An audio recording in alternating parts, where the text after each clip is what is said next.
Hello and welcome back to another indie book review. This time I went a little easier on myself. I decided to indulge in one of the great guilty pleasures of a bookish person, and that is a romance. I read Cheap Tricks by Mara Miller. This was sent to me by the author.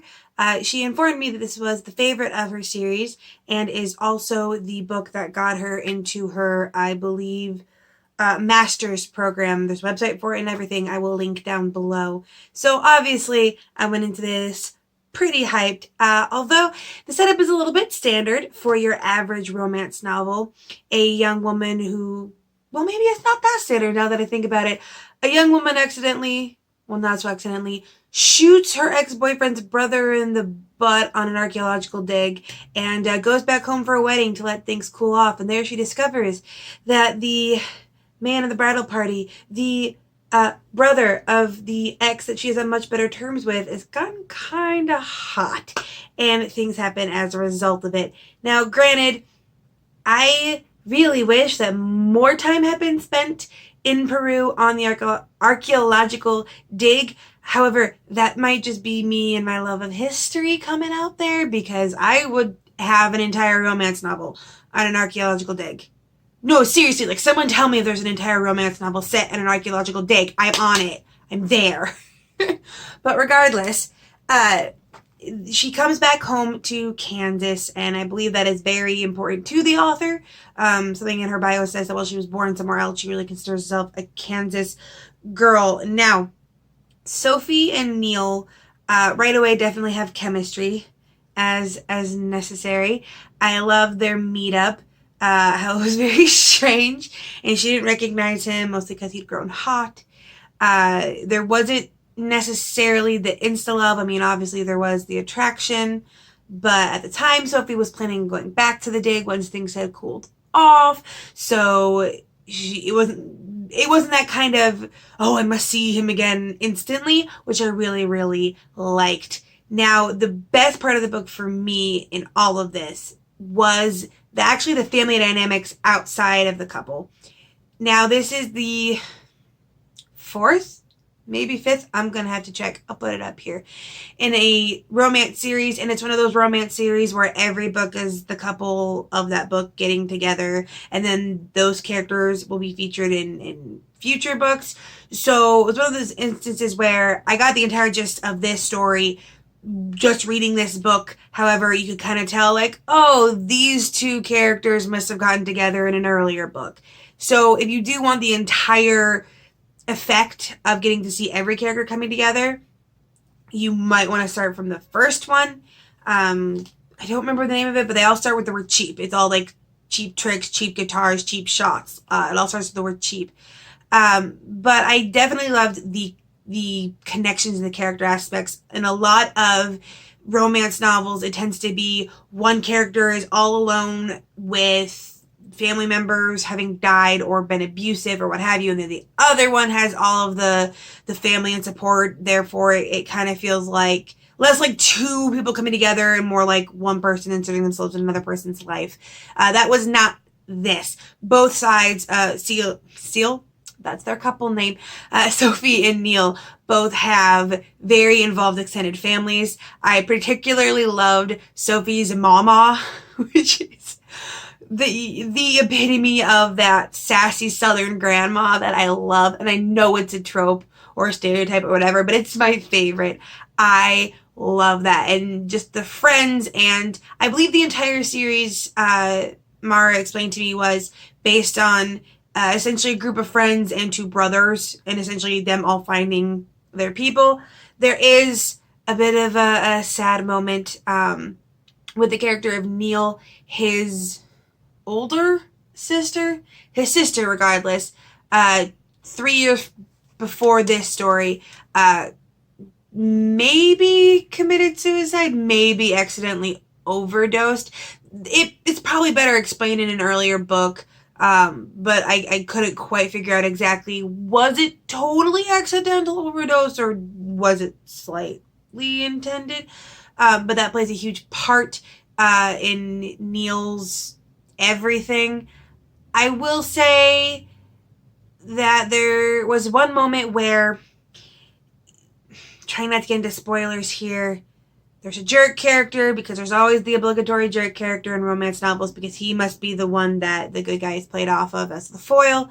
And when Neil went macho man, alpha, protective, and Sophie got really angry, it felt like it kind of came out of nowhere and then was explained after the fact. But I did appreciate that she was independent, that she wasn't just swooning because, oh, he fended off the jerk for me. Although I would love to see a romance novel that doesn't have the obligatory, this guy has to look like a jerk to help make this guy look better. Because for me, I feel like if your male protagonist is well written, you don't need to have a bad guy to have him played off of. But for the most part, for the first 3/4 of this story, it was nice. Not necessarily something that I would have been like, chomping at the bit to get back to, but I enjoyed it when I was reading it. Now, I don't have page numbers to give you. The entire thing is fairly short, under 250 pages, but I was reading it on Kindle, and Kindle is annoying, and they don't have page numbers, at least not this one. And so somewhere past the 76% mark is where it started to lose it for me. From that point beforehand, it had been pretty much a 4-star, more or less. I don't expect a lot of my romance novels at this point. I don't give a lot of 5 stars to romance novels only because it tends to be such a cookie cutter genre that I need to see some breakaway from a lot of those tropes to go 5 stars. But I'm usually pretty happy with them. However, the last fourth or so of the book felt like it took off running. Like, again, trying not to do spoilers here, but there was a major plot point, like a major point of conflict that should have altered the course of the story that happens post the 76% mark. And it kind of felt like the rest of the story raced towards the end and was trying to wrap it up really quickly, which is strange because this wasn't a long book. Like, you could add another 50 pages to this book and it would still be considered short. At least by my standards. Really, anything under 300 pages for me is considered short. But villains came out and were so swiftly put down, and some things that were kind of hinted at earlier in this story suddenly came through, but you only had 1 or 2 hints towards it, and then suddenly it's all wrapped up and everything's happy again. That's kind of what bumped it down to a 3-star for me. Also, and again, this might be one of those things where it's just a trope of the genre where everything was so perfectly ended. Like, every little problem had been filled. Every little family issue had a magical solution. For example, I won't tell you how it ends, but if you've read romance, you probably can guess. Sophie's grandmother is putting up the family farm for sale because they're getting too old and they want to retire. And then lo and behold, Neil suddenly comes into a large amount of money from his brother selling one of their family businesses. I'm not going to tell you how those are connected, but by nature of you having read any romance novels, which I'm assuming you probably have, you probably know how that goes. And yet it takes them to 3/4 of the way through the book to put A and B together. So that kind of slow burn up through this point, and then suddenly we're all back together and everything's fine, and bad guys that just popped up are put away, lessened it a little bit for me. I will also say, and I am a believer in this, sex scenes in romance novels are important. If you are going to have them / promise them, you really need to deliver on them. And they weren't terrible. Nothing problematic happened. In sex scenes in romance novels can get iffy. But for the most part, this is probably TMI. There was next to no foreplay in any sex scene.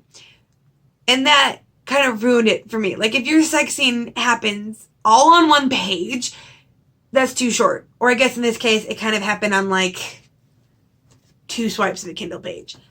That's too short. Granted, there weren't very many, which was nice because the book was short. So there was about how many I would expect for the number of pages they had. However, the sex scenes were just kind of jumped into like, oh, here it is and now it's done.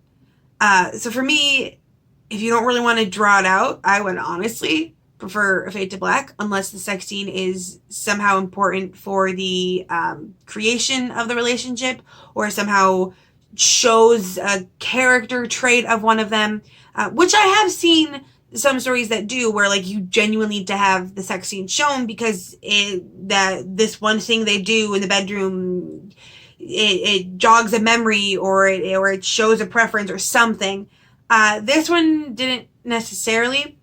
I will say I appreciated the fact that Sophie was by no means virgin or near virginal. That is one of my biggest pet peeves in romance novels, where the female lead is either a total virgin or has had like sex one time with a jerk and it wasn't good. Like, she knew what she wanted, she was for it, she was a full sexual being with her own preferences and needs, and I really liked that part. However, there were some other tropes and things that didn't quite break through for me.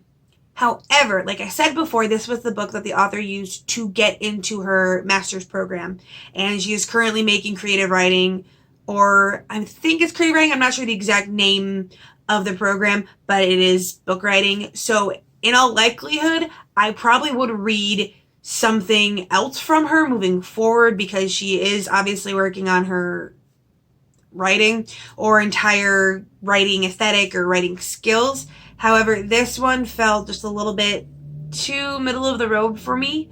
I probably won't be picking up the rest of the series, not because they're bad, but just because I have a lot of other books to get to, and I wasn't necessarily desperate to find out the backstories of all the characters that were talked about in this one. However, it was very cute. If you like romance novels, especially those set in the South, I know that's like its own genre, you'll like this one. I do like the premise with the archaeological dig. For someone with a history degree, I should be able to say that word more easily. But in the end, it kind of just felt par for the course, more or less, which is why I gave it 3 stars. However, I fully expect Mara Miller to keep writing and do bigger and better things the more she works on it. So if you would like to see the website, as I said before, I will have that in the description down below. If you would like to have me review one of your books, I will have my email down there as well. With nothing else to say, I hope you have a wonderful day and a marvelous tomorrow.